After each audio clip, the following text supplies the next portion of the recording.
Hello and welcome to the Practical Creative Podcast, where I talk to people who are out there actively making and doing creative work. I want to know more about their materials, their processes, what it is that motivates or inspires them to keep creating. And along the way, I'm also learning more about the nature of creativity itself.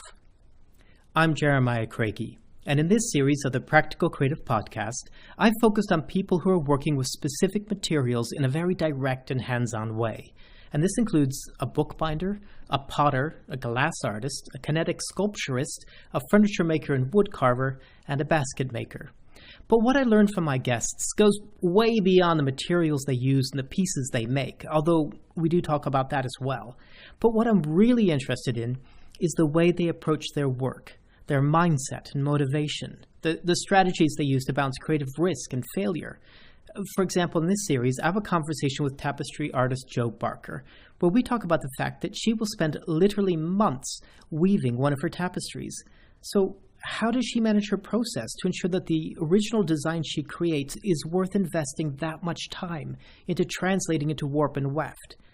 And by the way, her tapestries are so beautiful. They are dynamic, colorful, vibrant compositions. And even if you don't listen to the episode, I urge you to check out her work at thepracticalcreative.life/Jo Barker. I also want to know how different creatives deal with financial pressure. How do you make a viable income from working with your imagination? How does thinking about money affect your process, for better or for worse? And the answers are as surprising as they are diverse. Some of my guests find it a genuine struggle, and we have some frank conversations about that.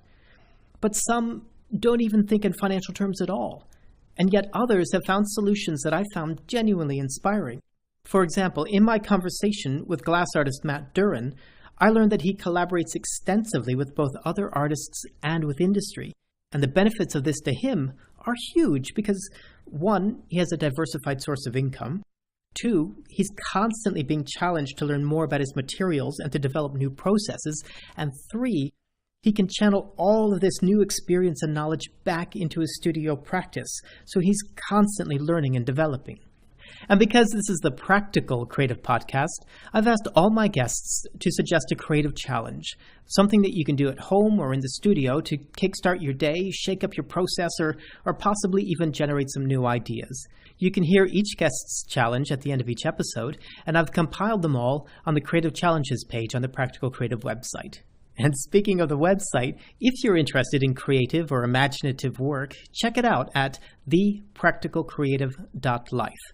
You'll find more information about all my guests, links to their work, a bonus Q&A with ceramicist Gareth Mason, and that's really worth checking out, and of course the Creative Challenges page.